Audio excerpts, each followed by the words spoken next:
Bonjour et bienvenue à cette 22e édition des publications universitaires, diffusée à Choc FM. Notre émission s'est donnée pour objectif de faire connaître les travaux récents des auteurs et des chercheurs du monde universitaire du Québec.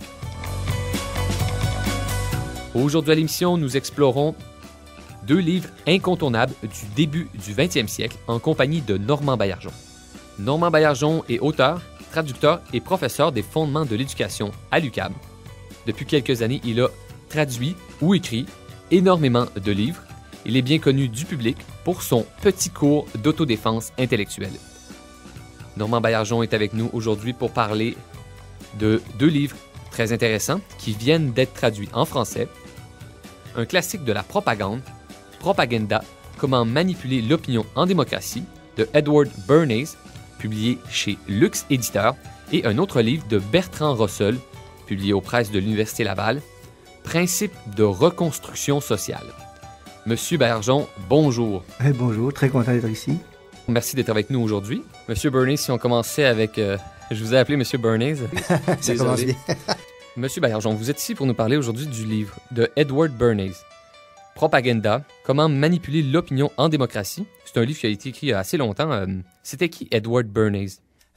Bernays est le créateur à la fois du nom et le principal créateur de la chose qui s'appelle relations publiques. Alors, il est le fondateur de l'industrie des relations publiques et il est celui qui a donné son nom à cette industrie-là. Alors, c'est un homme qui est né en 1891 à Vienne et qui est mort en 1995 aux États-Unis. Alors, vous voyez, c'est une vie qui s'est étendue sur tout le siècle, vécu 104 ans, et il a traversé le siècle, et on a pu dire de lui que c'était virtuellement impossible de pleinement comprendre le 20e siècle si on ignorait tout de cet homme-là et de ce qu'il a accompli. Ce qu'il a accompli étant la création des firmes de relations publiques. Alors, donc, un personnage important dans l'histoire du 20e siècle. Monsieur Baillargeon, on vient de parler de Edward Bernays, le personnage. Si on parlait maintenant du livre en tant que tel, qu'est-ce qu'on trouve dans son livre? Ce qu'on trouve dans ce livre-là, c'est un homme donc qui a, à l'époque, 28 plus 9, 37 ans, qui a déjà un parcours extrêmement riche derrière lui, qui a depuis quelques années, depuis 9 ans à peu près, fondé les relations publiques, qui a à New York un bureau qui s'appelle bureau de relations publiques, firme de relations publiques, qui se promène avec une carte de visite sur laquelle il est écrit conseiller en relations publiques. Et cet homme-là, en 1928, fort de grands succès qu'il a remportés depuis plusieurs années, écrit ce livre pour proposer à la fois la théorie de sa pratique, pour expliquer donc sur quoi ça repose, pourquoi il fait ce qu'il fait, et si vous voulez aussi pour proposer ses services à ceux qui pourraient se les payer. Alors ça, essentiellement, ça veut d'abord dire les entreprises et les gouvernements. Alors c'est une espèce de carte de visite qu'il lance. C'est pas le seul livre qu'il va écrire, mais en 1928, donc, il écrit cet ouvrage-là comme une carte de visite présentant ses services et expliquant pourquoi il fait ce qu'il fait. Si on parlait aussi du sens dans le livre du mot propagande, Edward Bernays, dans son introduction, fait référence à une définition plutôt louable ou plutôt douce de l'objet. Comment est-ce qu'il définissait la propagande au juste? OK, dans son livre, donc, Bernays explique de manière un peu candide, si vous voulez, un peu naïve peut-être aussi, avec énormément de candeur, encore une fois, que dans des sociétés dites démocratiques, la majorité de la population est une menace pour la minorité intelligente. Dans une société démocratique, la majorité des gens sont incapables de comprendre et de prendre position sur les grands enjeux sociaux, ce qui fait qu'il vaut beaucoup mieux que ce soit une minorité intelligente qui prenne ce type de décision-là. Le travail du propagandiste consiste justement à faire admettre, à faire adhérer à des valeurs, des points de vue ou des comportements la majorité de la population qui est incapable de se prononcer de manière rationnelle sur les grands enjeux sociaux. Dans la présentation que vous faites dans le livre, vous citez Walter Lippmann. Il dit la chose suivante. Le public doit être mis à sa place afin que les hommes responsables puissent vivre sans craindre d'être piétinés ou encornés par ce troupeau de bêtes sauvages. Bernays aussi, dans votre livre, il dit quelque chose d'assez étonnant, au moins, à propos de la propagande. Il dit la chose suivante. Ce qu'il faut retenir, c'est d'abord que la propagande revient à enrégimenter l'opinion publique, exactement comme une armée enrégimente le corps de ses soldats. Alors, je me contente de citer Bernays Ouais. ou de citer les gens auprès desquels il s'alimente. Alors, Bernays n'est pas seul dans son camp. Hein? On est en 1928, encore une fois. Et Bernays s'alimente à des penseurs qui sont des penseurs de pointe dans les sciences sociales. Alors, Walter Lippmann est un éminent théoricien des sciences sociales de l'époque. Gustave Le Bon, auquel il s'alimente également. Sigmund Freud. On a oublié de dire que Bernays était aussi bien par son père que par sa mère le neveu de Freud. Alors, il a été élevé dans une famille où on discutait constamment de psychanalyse, d'inconscient, de moi et de surmoi. Et il va donc utiliser ces théories, ces concepts, ces idées pour justifier sa pratique, pour la fonder. Mais il s'alimente globalement à toute une pléiade de théoriciens ou un grand nombre de théoriciens appartenant à des courants d'idées où ce que je viens de citer, ce que Lippmann exprime, est tout à fait banal. C'est-à-dire que pour la minorité intelligente, encore une fois, le troupeau est menaçant. Alors, il faut, pour qu'une démocratie fonctionne, faire en sorte que le troupeau s'occupe à autre chose, adhère aux idées auxquelles on a convenu d'avance, qui devaient adhérer. Et en ce sens-là, il suffit de les citer pour se rendre compte que c'est vrai qu'il y a un hiatus important entre un idéal de démocratie où des gens délibèrent entre eux, échangent, se transmettent les uns les autres l'information et toute l'information qui est pertinente, en ayant pris conscience, sont capables d'échanger des idées, des points de vue, des arguments, des valeurs, et ayant discuté ensemble, peuvent de manière significative influer sur les décisions qui sont prises puis sur le cours des événements. Ce que Bernays met en acte à travers les relations publiques et ce que prônent les gens dont il s'inspire est tout à fait opposé à ça. Enfin, je dirais même diamétralement opposé à une vision de la démocratie qui est celle que la plupart des gens ont, c'est-à-dire un type d'organisation sociale où les gens ont leur mot à dire sur ce qui les concerne et peuvent influer de manière significative sur ce qui les concerne. Bernays et les gens dont il s'inspire ont une vision diamétralement opposée à celle-là. Est-ce qu'on pourrait considérer Bernays comme le Machiavel du 20e siècle? Certains l'ont dit. Louis Cornelier, dans Le Devoir, a recensé le livre de Bernays en disant que peut-être que ce qu'il faisait, c'était le travail de Machiavel. C'est une des hypothèses concernant Machiavel serait qu'il a écrit Le Prince, pas tant pour conseiller le prince, de manière à ce qu'il puisse exercer un pouvoir le plus solide et le plus inattaquable et inexpugnable possible, mais au contraire, Machiavel aurait écrit Le Prince pour faire en sorte que les gens soient pleinement au courant des techniques, procédés, manières de penser qui existent parmi les dirigeants. J'ai jamais véritablement adhéré à cette thèse-là, et je pense que dans le cas de notre ami Bernays, c'est le contraire. Enfin, toute sa carrière, tout son parcours, hein, depuis la commission Creel, sur laquelle on reviendra si vous voulez tantôt, jusqu'à la fin de sa vie, démontre qu'il était profondément convaincu de ce qu'il avançait. C'est-à-dire que la majorité des gens est trop stupide pour prendre position sereinement sur les grands enjeux sociaux. Et il vaut beaucoup mieux qu'une minorité intelligente lui fabrique des consentements, lui explique ce à quoi il doit penser. Peut-être que le moment est venu de parler de la commission Creel. Oui, justement. J'allais vous lancer là-dessus. Dans votre livre, dans votre présentation du livre, vous parlez de la commission Creel. Vous dites qu'il s'agit d'un événement pivot qui a changé la donne en matière de relations publiques. Commençons depuis le début, si vous voulez. Prenons ça par le tout commencement. Bernays est donc né à Vienne en 1891. Dans sa famille, on parle couramment de tonton Freud. Je vous rappelle, par son père, par sa mère, il est lié à Freud. Il émigre ensuite avec sa famille aux États-Unis. Son père travaille dans le commerce du grain. Il souhaiterait que son fils suive ses traces et prenne la même carrière. Bernays va donc étudier dans une université en agronomie. Et il se rend compte qu'il déteste ça, qu'il jamais il pourra faire sa vie là-dedans, tu vois. De retour à New York, se demandant quoi faire, il commence à tâter un petit peu du journalisme parce qu'il écrit relativement bien. Et il rencontre un jour, un hasard, un ami qui lui dit « Écoute, je viens d'hériter de 2 revues médicales par mon père. Mon père m'a légué 2 revues médicales. C'est énormément de travail de s'occuper de ces revues-là. Pourrais-tu me donner un coup de main? » Bernays va dire « Oui, je vais y aller. » Il va aller travailler donc à ces 2 revues médicales, le travail d'éditeur. On reçoit les textes, on les prépare, on les corrige. Et un jour, ils vont recevoir à la revue la recension d'une pièce de théâtre écrite par un auteur français de l'Académie française, mais complètement oublié aujourd'hui, tu vois. Et cette pièce de théâtre traite d'un sujet très délicat qui est les maladies transmises sexuellement. Et ça raconte l'histoire d'une femme et d'un monsieur. Cet homme-là a la syphilis. Il est fiancé avec cette femme-là, ne lui avoue pas la chose, l'épouse tout de même, ils ont un enfant, lequel est atteint de la même maladie. Alors le drame, ça, c'est quelque chose d'épouvantable. Et il y a une recension de cette pièce-là qui est soumise à une des revues médicales. Bernays et son ami acceptent de la publier. Alors ils décident de publier la recension de cette pièce-là.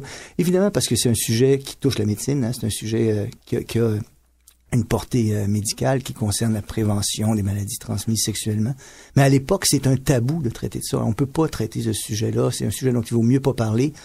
Et Bernays apprend à cette époque-là qu'un acteur célèbre de l'époque aurait eu l'intention de monter cette pièce-là à New York. Mais qu'il hésite parce qu'il sait bien que ça va causer un scandale, les gens vont être opposés, etc. Alors Bernays et vous allez voir comment ce monsieur-là pense. Il pense toujours en termes de réaction globale des gens. Et ces réactions étant très peu réfléchies, mais plutôt instinctuelles. Alors, Bernays va aller trouver cet acteur-là, puis va lui dire, je te garantis qu'on va faire jouer ta pièce, puis même qu'on va payer pour la faire jouer. Alors, comment il s'y prend? Voici comment il va s'y prendre. Alors, il va monter un comité spécial qu'il va appeler le comité sociologique de la revue médicale en question. Et ils vont inviter des gens très bien en vue dans la société new-yorkaise, des gens riches et célèbres et admirés puis aimés de la société. Ils vont inviter ces gens-là à faire partie du comité sociologique de la revue médicale. Tout le monde va vouloir faire partie de ce comité-là. Quelle va être la première tâche du comité sociologique? De faire jouer la pièce en question.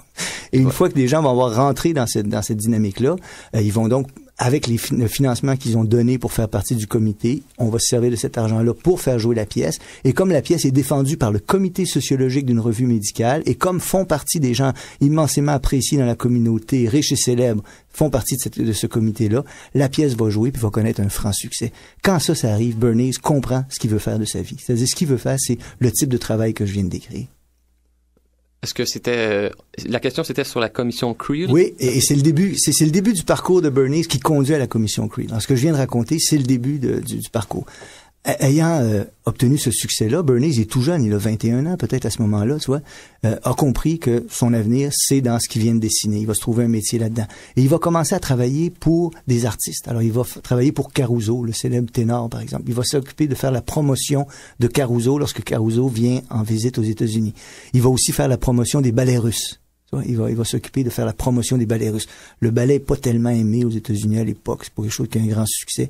Bernays s'en mêle et rapidement, la tournée des ballets russes connaît un succès gigantesque.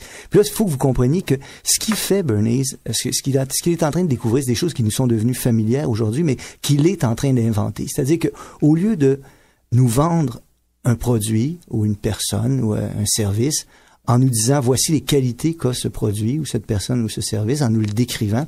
Ce qu'il est en train de faire, c'est de manière plus détournée, d'associer ce produit, cette personne ou ce service à quelque chose qu'on peut pas manquer de désirer. Ça est en train de jouer sur nos instincts, nos émotions, nos sentiments. Il est en train de jouer par un jeu d'association, de lier produit, personne ou service à un sentiment ou à quelque chose qu'on ne peut pas ne pas vouloir désirer.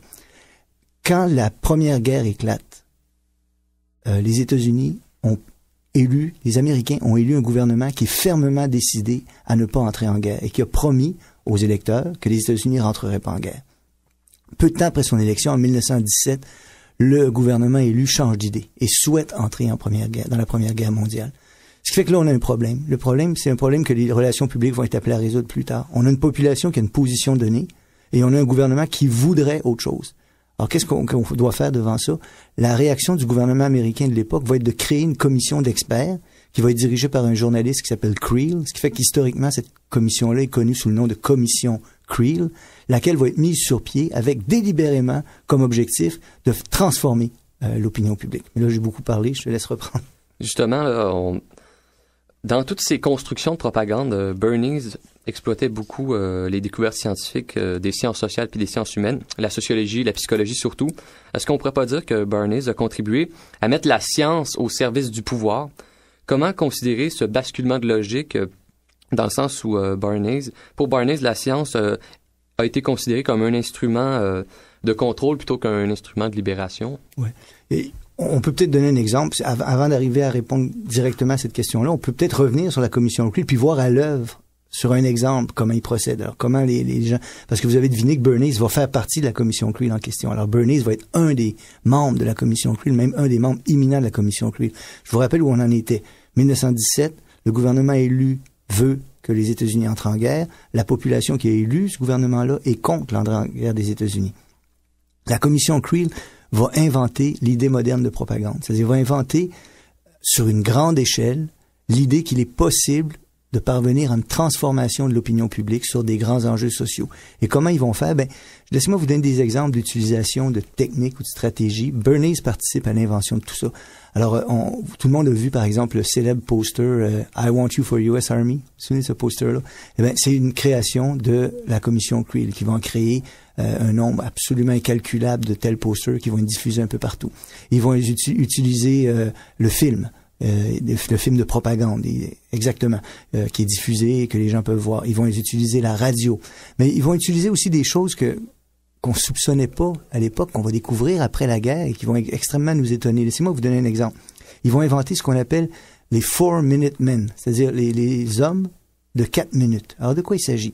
Alors, imaginez que vous vous apprêtez à aller à la banque en 1917 dans votre petit village aux États-Unis. Et soudainement, une personne bien en vue dans votre milieu, ça peut être un comptable de la place ou le médecin, tu comprends? Comme s'il était en train d'avoir une discussion avec quelqu'un, se met à hausser la voix et tient pendant 4 minutes, habituellement c'était pas plus long que ça, un discours passionné et enflammé qui justifie l'entrée en guerre des États-Unis.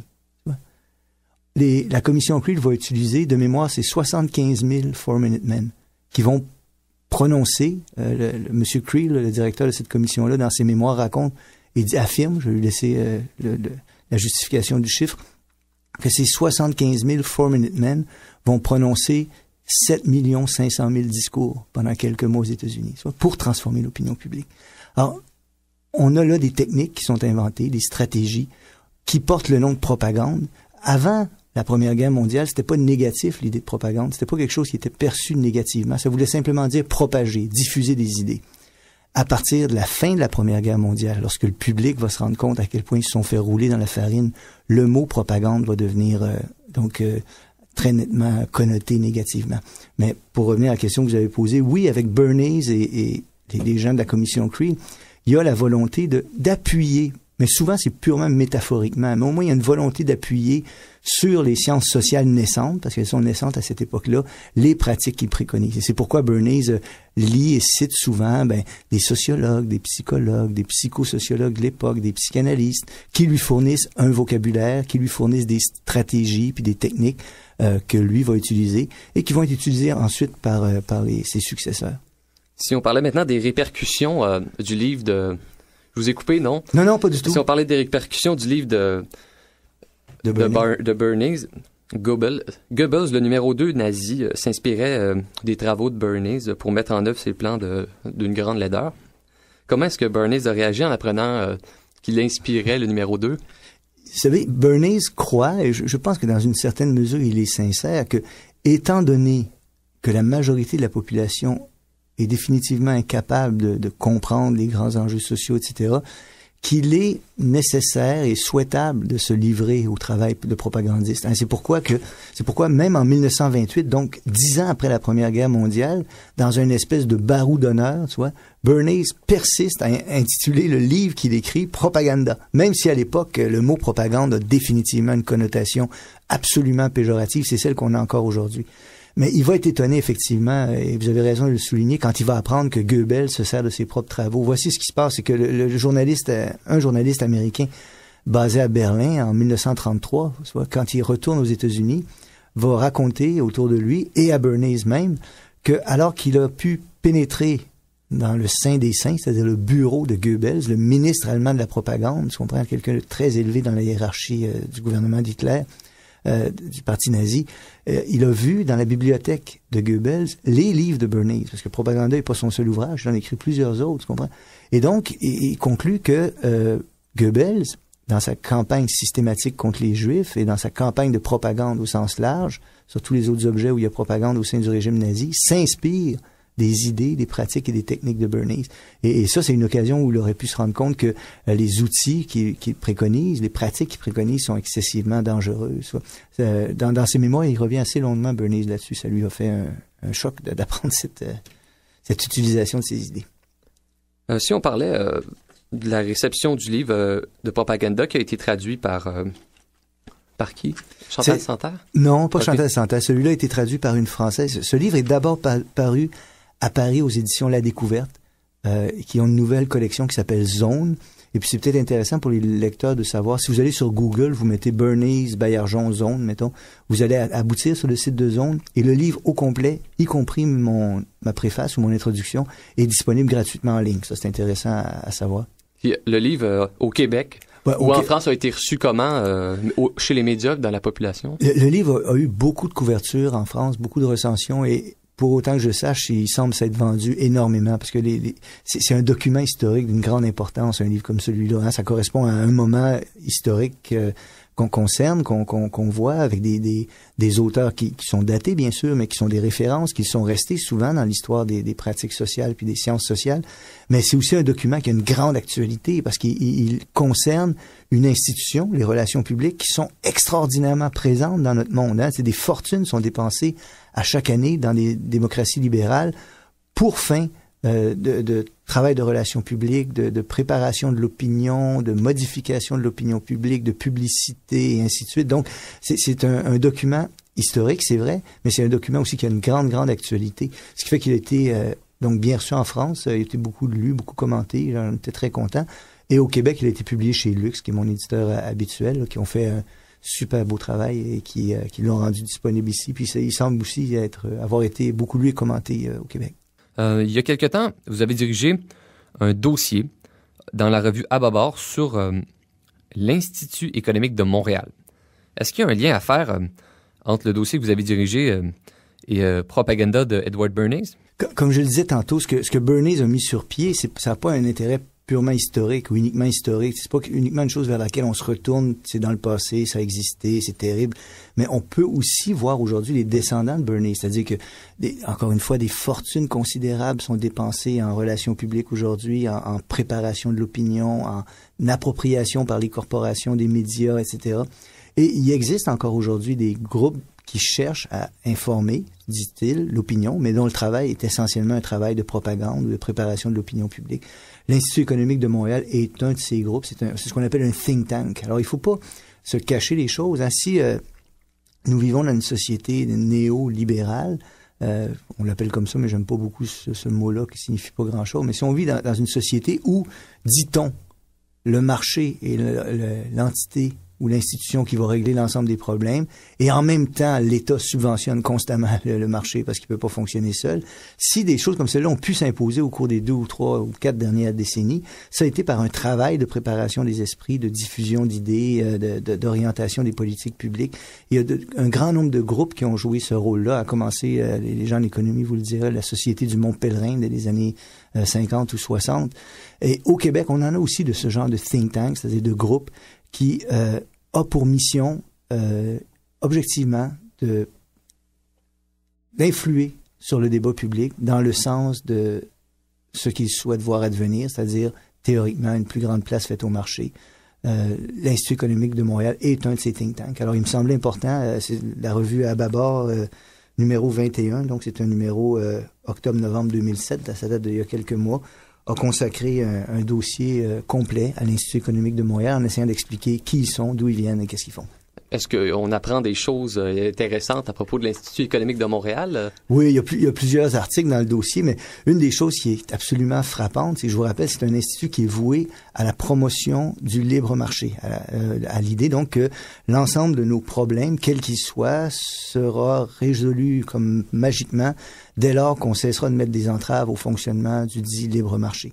C'est comme j'ai fait remarquer tantôt, j'aime pas employer l'expression néolibéralisme parce qu'elle veut pas dire grand-chose, mais derrière cet appel au marché, il y a bien souvent l'idée qu'il faut quand même que l'État régule, qu'il faut quand même que l'État subventionne, qu'il faut quand même que l'État vienne réparer les pots cassés, etc.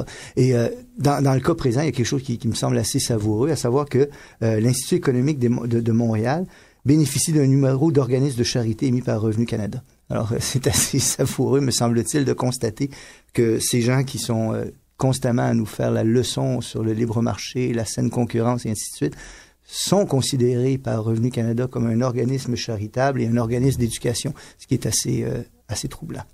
Si on parlait aussi d'un autre livre À moins que vous vouliez parler encore un peu plus. Je pourrais citer quelques-uns parce qu'il y a plusieurs textes dans ce dossier-là qui est quand même assez grand. Je voudrais au moins rendre hommage aux gens qui ont... Parce que moi, je l'ai coordonné, ce dossier-là, mais il y a plusieurs personnes qui ont travaillé. Puis ça va peut-être donner le goût de le lire à quelques auditeurs, auditrices. Benoît Perron, que certains d'entre vous connaissent sans doute bien, fait un intéressant et important survol là, des réseaux d'affaires qu'on trouve au Québec, au Canada et en Amérique du Nord, et des liens qui s'entretiennent les uns avec les autres. Alors, c'est un espèce de vaste système de cooptation et de gens qui s'auto-référencent les uns les autres. C'est intéressant à constater. On voit les liens entre l'Institut économique de Montréal et les partis politiques et le rôle qu'ils jouent dans l'influence dans la prise de position des différents partis politiques. On voit les positions de l'Institut économique sur l'avenir du système de santé au Québec. Et ça vous étonnera pas, mais ils sont pour la privatisation des soins de santé. Même chose pour l'agriculture. On les voit intervenir sur le salaire minimum. On les voit intervenir dans les journaux, dans les médias. Plusieurs lecteurs ont dû lire dans le Journal de Montréal Nathalie El-Grabli, qui tient une chronique, alors qui est commentée dans ce dossier-là. Alors donc, et on voit la place qu'ils prennent dans les médias depuis le moment de leur création. Alors, je pense que c'est un dossier intéressant à lire pour qui s'intéresse aux formes actuelles de manipulation de l'opinion publique. C'est donc le numéro de octobre-novembre. Numéro 21 d'Ababar. Du magazine Ababar. Monsieur Baillargeon, c'est très intéressant. On va maintenant passer à la pause de milieu d'entrevue. Vous écoutez présentement les publications universitaires. Nous sommes en entrevue aujourd'hui avec Normand Baillargeon, qui est avec nous aujourd'hui pour parler de 2 livres sur lesquels il a travaillé pour les faire connaître. Propaganda, comment manipuler l'opinion en démocratie, publié chez Lux Éditeur, et un autre livre de Bertrand Russell, traduit aux presses de l'Université Laval, Principe de reconstruction sociale. Restez avec nous tout de suite après la pause pour la deuxième partie de l'entrevue.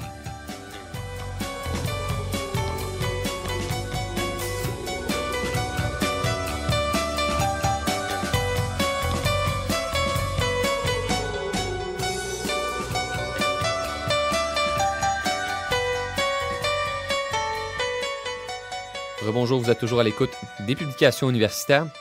Nous sommes en entrevue aujourd'hui avec Normand Baillargeon, qui est encore avec nous pour parler de 2 livres intéressants qui ont été publiés au début du 20e siècle. Le premier, Propaganda, comment manipuler l'opinion en démocratie, écrit par Edward Bernays et qui a été publié dernièrement chez Lux Éditeur. Et un autre livre traduit aux presses de l'Université Laval, Principe de reconstruction sociale. Monsieur Baillargeon, si on continuait cette deuxième partie d'entrevue en parlant d'un autre livre, un vieux livre, Principe de reconstruction sociale de Bertrand Russell. Qui était Bertrand Russell? C'est en t'écoutant que je réalise, c'est un livre encore plus vieux que celui de tout à l'heure. Alors, Bernays, 1928, Russell, 1916, si mon souvenir est bon. Donc, c'est un très, très vieux livre, plus vieux encore que le Bernays. Bertrand Russell, c'est un philosophe, logicien pour commencer, philosophe des mathématiques, philosophe, activiste, écrivain anglais, né en 1872 et mort en 1970. C'est quelqu'un pour qui j'ai une très grande estime. Tu vois, c'est quelqu'un d'extrêmement important dans ma vie et dans ma formation intellectuelle. Alors, c'est quelqu'un, en quelques mots, là, très rapidement, pour pas entrer dans des détails très complexes, mais c'est quelqu'un dont on dit habituellement qu'il est à la source de la philosophie analytique contemporaine. Alors, dans le monde anglo-saxon, surtout, il y a un courant de philosophie au 20e siècle qui s'appelle la philosophie analytique, courant caractérisé, disons, par la rigueur de l'analyse, la précision des concepts, le recours fréquent à la logique puis aux mathématiques. Russell est à la source, est une des principales sources de ce courant de philosophie, de cet important courant de philosophie au 20e siècle. Maintenant, c'est ce qu'il a d'abord été. Il a d'abord été un mathématicien et un logicien, et quelqu'un qui a fait de la philosophie analytique, qui a inauguré la philosophie analytique. Et par la suite, et en fait tout au long de sa vie, c'est quelqu'un qui va aussi s'intéresser aux des questions sociales et politiques et qui aura un autre chapeau, si vous voulez, qui est celui du militant ou de l'activiste. Et il va le garder jusqu'à la fin de ses jours. Il vit presque 100 ans, donc il meurt en 1970. Et ses dernières années encore sont entièrement occupées à faire du travail de militantisme et d'activisme politique. Il est quelqu'un d'extrêmement impressionnant. Prix Nobel de littérature en 1951, si mon souvenir est bon. 1950? 1950. Ben, c'est ce que vous dites dans le livre, à moins qu'il y ait une erreur. Okay. Si mon souvenir est bon, je le dis de mémoire, mais 1950. Bon. Si on parlait un peu plus du livre précisément, qu'est-ce qu'on retrouve dans son livre? Ce que j'aimerais faire, si tu me permets, c'est d'abord dire pourquoi ce livre-là a été écrit, et puis dire un mot aussi pourquoi j'ai voulu le publier, tu vois. Russell, peu importe ce qu'on peut penser par ailleurs de la philo ou comment on devrait faire de la philo, il y a des gens qui pensent que la philosophie analytique, c'est pas comme ça qu'il faudrait faire de la philosophie, qui sont partisans d'autres approches, d'autres techniques.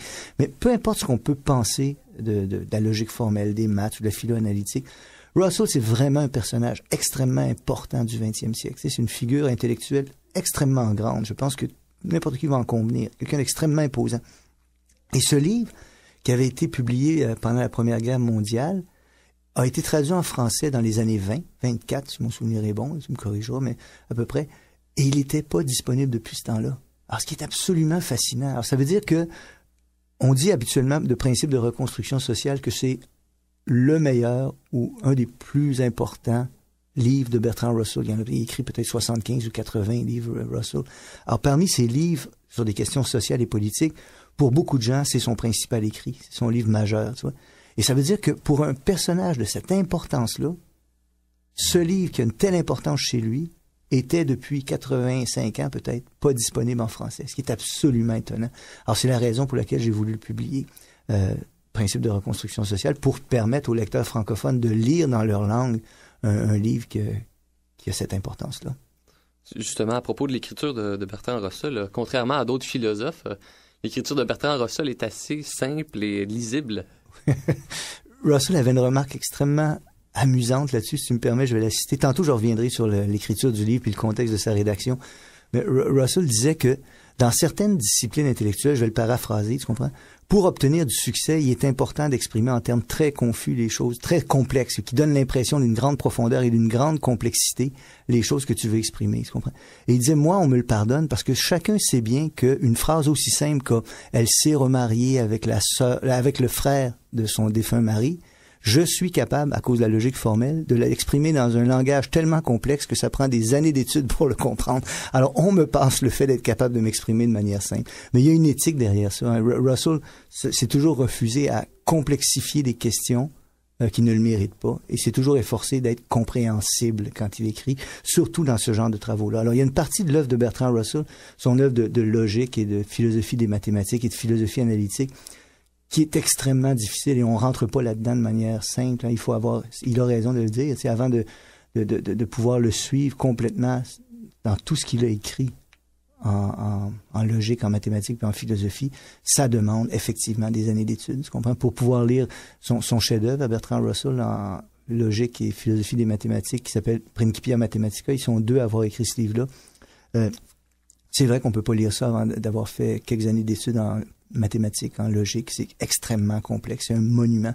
Mais quand il aborde des questions sociales et politiques, comme il va le faire toute sa vie, il a l'ambition de s'adresser au commun des mortels, il se refuse à surcomplexifier de manière artificielle les questions qu'il aborde, et il essaie d'exprimer le plus clairement possible ce qu'il dit. Donc c'est un compliment dont il serait content de dire qu'il est lisible. Très bien. Si on parlait un peu plus de ce qu'il dit dans le livre, tout au long de son livre, Russell définit une genre d'opposition entre la création et la possession. De quelle nature est cette opposition? OK. Je vais répondre à cette question-là, mais juste avant, si ça m'est permis, j'aimerais revenir sur le contexte de l'écriture de ça, parce que ça permet d'éclairer la réponse que je vais faire à la question que tu m'as posée, qui va au cœur du livre. C'est l'essentiel du livre est autour de cette distinction-là. Enfin, une part essentielle du livre est autour de cette question-là. Quand la Première Guerre mondiale éclate, en 1914, et puis là, il faut remonter dans le temps, il faut se replacer dans ce contexte-là, cette guerre est une pure calamité. Cette guerre est une vraie guerre de propagande. Cette guerre est une vraie guerre inutile, stupide, entre États nationalistes qui s'entretuent, qui envoient leurs jeunes s'entretuer et qui va faire des millions de victimes, un carnage absolument sans nom. Beaucoup de gens, ça peut sembler étrange, mais Russell raconte ça dans ses mémoires, beaucoup de gens sont extrêmement contents que la guerre se déclare. Russell raconte comment à Londres, les gens sont enthousiastes quand la guerre est déclarée. Et lui fait partie de ceux qui sont catastrophés par l'annonce de cette guerre-là, qui voient venir le carnage en cours, qui voient venir l'horreur qui s'annonce, tu vois. Russell, en 1914, il était né en 1872. Alors, vous voyez, c'est un homme qui a un certain âge, un homme mature déjà.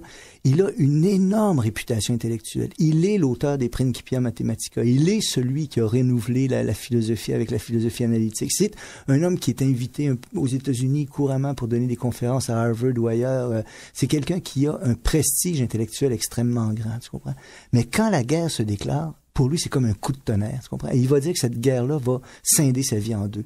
Avant la Première Guerre, il s'est intéressé à des questions politiques. Il vient d'une famille très fortement impliquée en politique, Russell. Il a été candidat pour les suffragettes, par exemple, auparavant. Avant la Première Guerre mondiale, il a été le candidat qui se présentait pour réclamer que les femmes puissent avoir le droit de vote. C'est un progressiste, c'est un libéral, Bertrand Russell. Mais la Première Guerre mondiale, en un sens, c'est vrai, va scinder sa vie en deux parce que devant cette horreur-là, il peut pas rester silencieux et il doit agir et il va se mettre à agir. La guerre va lui faire perdre son poste à l'université, on va le mettre à la porte. La guerre va lui faire faire de la prison, la guerre va lui causer des troubles extraordinaires, tu comprends? Mais tout au long du conflit, Russell demeure un des opposants à cette guerre-là. Et à un moment donné, pendant la guerre, il va rencontrer D.H. Lawrence, dont vous vous souvenez sans doute, c'est un écrivain anglais, et avec lui, ils ont le projet de faire des conférences sur cette guerre, sur ses causes et sur ce qui pourrait empêcher qu'une horreur pareille se reproduise. Pour toutes sortes de raisons personnelles, ils feront pas ces conférences-là ensemble, mais Russell va les écrire seul et les prononcer seul. Ce qui fait qu'en 1916, à Londres, dans une salle louée pour l'occasion et devant une foule qui semble avoir été assez importante, Russell va prononcer ces conférences-là dans lesquelles il vise essentiellement deux choses. Comprendre pourquoi on est arrivé à cette catastrophe-là, comment on pourrait l'éviter à l'avenir. Et j'avais tout à fait raison de souligner qu'au cœur de son analyse, il y a cette idée de pulsion, en fait. C'est ce dont il va parler, tu vois, de création et de possession. Russell est un libéral, je l'ai dit tantôt, c'est quelqu'un qui adhère au principe du libéralisme et qui adhère donc à cette idée que l'État doit pas se mêler des désirs des gens tant que les désirs qu'ont ces gens influent uniquement sur eux ou sur des gens qui sont consentants pour participer à ce qu'implique ce désir. Il est libéral tout à fait dans ce sens-là. Mais sa grande idée, c'est que ce libéralisme-là fait la part un peu trop belle à ce qu'on est capable de mettre à distance par rapport à nous. Fait la part un peu trop belle à ce qu'on est capable de raisonner et de réfléchir. Fait un peu la part trop belle à, au fond, la raison et la réflexion. Et il pense que chez l'être humain, il existe aussi tout un arrière-plan, des arrière-mondes de ce qu'il appelle des pulsions. Il emploie le mot « impulse » dans son livre et le traducteur du livre en 1924 avait traduit par « impulsion ». Mais vous voyez bien qu'aujourd'hui, avec la psychanalyse, on dirait plutôt des pulsions. Et Russell a lu quelqu'un qui avait lu la psychanalyse et il s'inspire de ça. Et il pense qu'effectivement, il y a en nous des pulsions. Et que si on vit dans des modes d'organisation sociale malsains, nos pulsions malsaines sont celles qui vont être nourries, sont celles qui vont être encouragées, sont celles qui vont trouver à s'exprimer, tandis que nos pulsions plus saines vont être étouffées. Et il pense, sur le fond, qu'une bonne part de l'explication de la guerre tient au fait que nos institutions sont des institutions qui reposent sur des pulsions malsaines, et notamment sur des pulsions de possession, plutôt que sur des pulsions de création. Donc, au cœur de son analyse, il y a cette distinction-là, effectivement. Et le projet est évidemment de montrer comment la Première Guerre mondiale a été causée par ces pulsions malsaines et comment une société plus saine devrait s'efforcer de nourrir, encourager les pulsions créatrices. Justement, dans le principe de reconstruction sociale, Bertrand Russell fait une critique un peu de l'amour de l'argent. Russell s'attaque dans tout un chapitre à la place démesurée qu'occupe l'argent dans la vie des gens. Il associe la quête de l'argent pour l'argent à un gaspillage humain. Il dit que les hommes et les femmes les plus heureux sont ceux pour qui l'argent les laisse indifférents. Je ne sais pas comment tu as trouvé les passages de Russell sur l'économie. Il est très proche de ce qu'on appelait à l'époque en Angleterre le socialisme de guilde, et qui est lui-même très proche d'idées d'autogestion. Alors, il y a chez Russell la défense d'un mode d'organisation économique qui serait le socialisme de guilde ou l'autogestion, tel que les anarchistes l'ont rêvé. Mais encore une fois, cette défense de ce mode d'organisation économique repose sur une analyse des pulsions. C'est-à-dire que l'instinct, le désir de possession de l'argent pour l'argent est une marque de la domination chez les individus puis chez les sociétés qui ont de telles institutions d'un instinct de possession qui est profondément malsain. Tu vois, c'est ce que pense Russell. Et donc, il va préconiser un mode d'organisation économique qui encourage le plus possible la liberté, la coopération et l'instinct de création. Il y a une formule simple chez lui, c'est dans cet ouvrage-là qu'on la voit apparaître quelque part, tu sais, où il dit que il existe des biens qui sont compossibles et des biens qui sont pas compossibles. Un bien compossible, C'est un bien que lorsque je le possède et que je te le transmets, je le possède toujours. Des biens qui sont non compossibles, ce sont des biens qu'on peut pas posséder ensemble, donc c'est ce que veut dire compossible. Lorsque je le possède, si quelqu'un d'autre l'a, je ne l'ai plus. Alors par exemple, ma voiture, globalement, est pas compossible. Si j'ai ma voiture et c'est toi qui l'as, j'ai pas ma voiture. Par contre, pour prendre des choses qui sont des témoignages ou des illustrations très fortes ou typiques de ce qui est les instincts de liberté, les instincts de création, les pulsions de création, pardon, l'amour de l'art ou de la poésie ou de Prévert dans mon cas, si j'ai cet amour de Prévert et je l'ai, et je le partage avec toi et je te le transmets, je l'ai toujours, tu vois. Et c'est une société saine à proportion qu'elle maximise les biens compossibles et qu'elle minimise les biens qui ne sont pas compossibles. Voilà une grande idée de Bertrand Russell dans le principe de reconstruction sociale. Parlant d'une grande idée aussi, en conclusion, Bertrand Russell évoque ou énonce 2 principes de base qui devraient guider tout mouvement vers le progrès social. Il dit, voici les deux principes qu'il définit. Le progrès et la vitalité des individus et des sociétés doivent être favorisés le plus possible. Le deuxième, le développement d'un individu ou d'une société doit s'effectuer le moins possible aux dépens d'un autre individu ou d'une autre société. Oui. Je pense que je m'attendais à autre chose pour être tout à fait franc avec toi, parce que en conclusion, c'est ça. Enfin, c'est difficile d'être en désaccord avec ces 2 idées-là. Dans le même texte, si tu me permets, il y a une idée qui moi m'a toujours frappé. Je vais me permettre de la lancer. Je vais te jouer le même coup. Tu me lances ça, je vais te lancer l'autre. Il y a chez Russell l'idée que lorsque on milite, lorsqu'on se bat pour un monde meilleur, lorsqu'on travaille pour transformer la société, on travaille toujours. Et c'est pas un homme croyant, Russell, c'est un athée fervent, tu comprends? Mais on travaille toujours parce qu'on est guidé par quelque chose qui nous transcende ou qui nous dépasse. Et lorsqu'on voit le monde dans la perspective de quelque chose qui nous transcende et qui nous dépasse, on a une espèce de sérénité par rapport à ce qu'on fait, par rapport à l'action militante qu'on entreprend, dont il pense qu'elle devrait être présente dans tous les mouvements militants. Je pense que c'est une très, très belle idée que celle-là, tu vois, de penser que, au fond, il y a quelque chose d'extérieur à nous et qui nous dépasse, qu'on s'efforce progressivement d'incarner dans le monde, tout en sachant qu'on n'y arrivera jamais. Ça peut être des choses comme chez Russell, par exemple, un monde plus égalitaire, un monde plus créateur, un monde tel que celui que les 2 principes que tu viens d'énoncer mettent de l'avant. Si on continuait sur l'activité intellectuelle ou le militantisme, Russell a une vision assez originale de la solitude. Il dit qu'il faut consentir à une certaine solitude pour que les idées nouvelles puissent émerger. Il dit qu'il ne faut pas craindre d'être marginal ou minoritaire lorsqu'on défend des positions. Je pense que c'est tout à fait exact. Je pense que le fait une bonne part du progrès humain vient du fait que des gens ont accepté pendant une période de temps plus ou moins longue, et puis des fois cette période de temps a dépassé leur propre vie à eux, d'être minoritaires, d'être mal vus, d'être critiqués, d'être condamnés, et de payer le prix personnel pour ce militantisme. Donc la solitude, d'abord, c'est un lieu dans lequel on peut avoir de telles idées, et c'est la condition à laquelle on est parfois réduit si on milite. Tu comprends? Revenons à Russell, prenons l'exemple de Bertrand Russell. Je rappelle, je l'ai dit tantôt, mais je trouve que c'est le moment peut-être de rappeler ça, d'insister là-dessus. Et en 1914, c'est un intellectuel de très haut niveau. Il est membre d'associations académiques, de sociétés scientifiques. Il est vraiment quelqu'un d'admiré dans le monde intellectuel et savant et philosophique. Et en quelques mois, à cause des positions qu'il va prendre pendant la Première Guerre mondiale, on va le mettre à la porte de son poste de professeur d'université. Il va aller en prison pendant 6 mois à la fin de la guerre. Donc, il va payer un prix personnel extrêmement élevé. Je tiens à dire, ce sera pas le seul cas dans sa vie. À un moment donné, il va être aux États-Unis sans la possibilité de rentrer en Angleterre pendant la Deuxième Guerre mondiale. On va le priver de son poste d'enseignant, encore une fois. Des bigots vont faire ça cette fois-là. Russell va se retrouver avec une famille à nourrir, pas d'emploi. Mais c'est le prêt à payer pour le fait de défendre certaines idées. J'admire beaucoup que Russell ait été en mesure de faire ça toute sa vie, jusqu'à la fin de sa vie, de défendre, de soutenir, au nom de la vérité, au nom de la liberté, des idées auxquelles il croyait. Cet homme-là finit sa vie à presque centenaire. Et quelques années avant de mourir, met sur pied le tribunal Russell pour juger les États-Unis pour crimes de guerre au Vietnam. Ce tribunal-là va siéger et va condamner les États-Unis pour crimes de guerre au Vietnam. Alors c'est quelqu'un qui, durant toute sa vie, aura agi en conformité avec la phrase que vous venez de citer, c'est-à-dire accepter d'abord une certaine solitude nécessaire au travail créateur. Jamais oublier que Russell, c'est un intellectuel, un créateur, donc il est conscient de ces valeurs-là. Ensuite, c'est un militant qui accepte de payer le prix qui vient avec certaines prises de position qui sont impopulaires.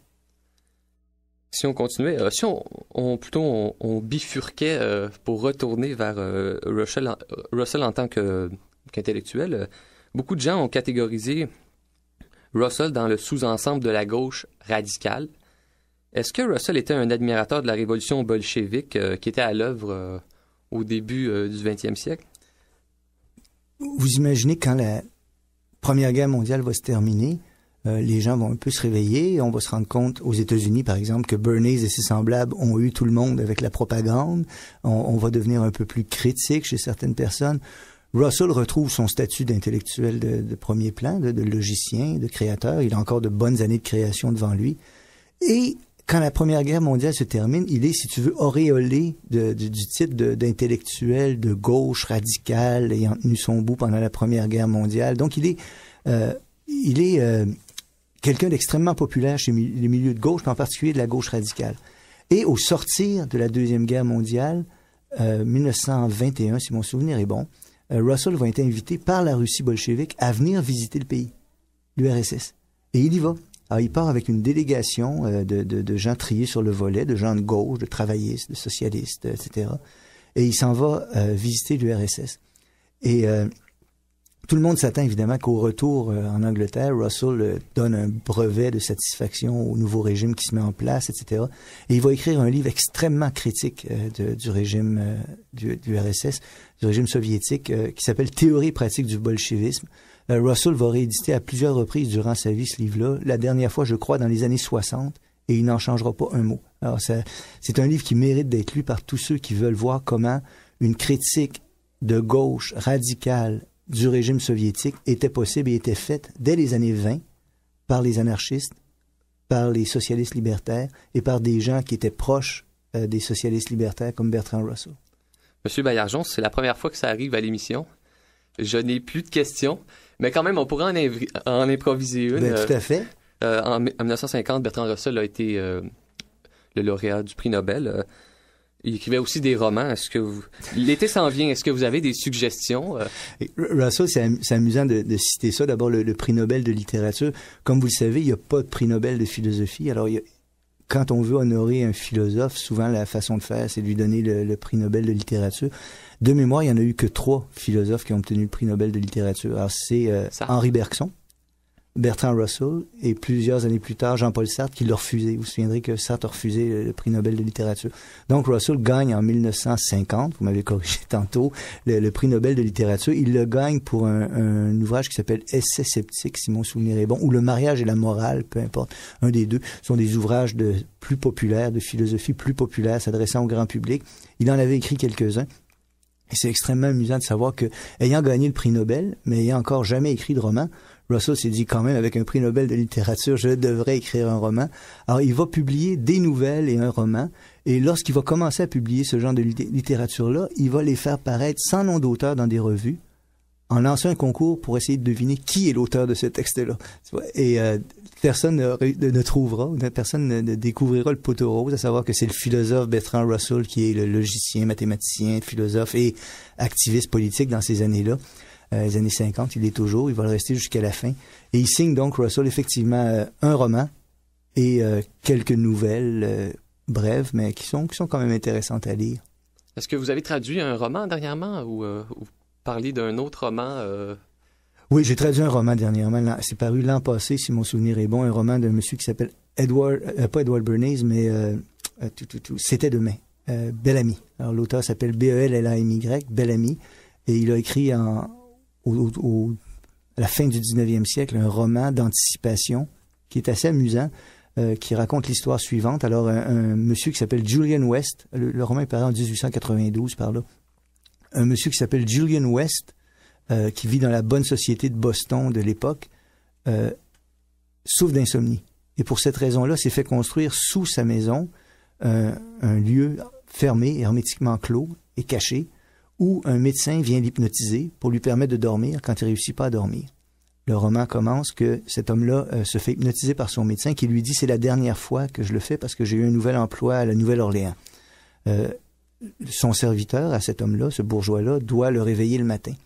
Pendant la nuit, la maison passe au feu, le serviteur meurt, et tout le monde ignorant l'existence de cette pièce-là, le personnage en question, Julian West, y reste.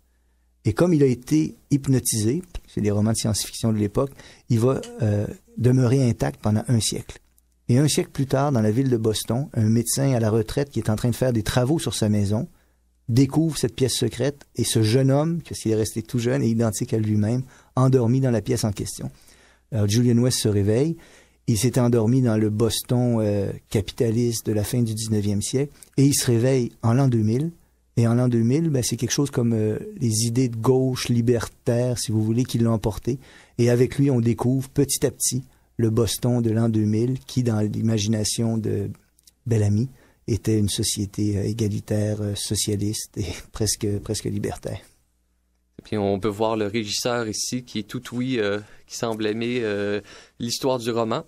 Donc, c'est la fin de l'émission. Monsieur Baillargeon anime également un blog sur lequel il donne des leçons de mathématiques de temps à autre. Votre blog, on peut y accéder comment? Alors, je pense que c'est nbaillargeon.com. .blogspot.com. C'est ça, c'est consacré à philo, éducation, jeux mathématiques et...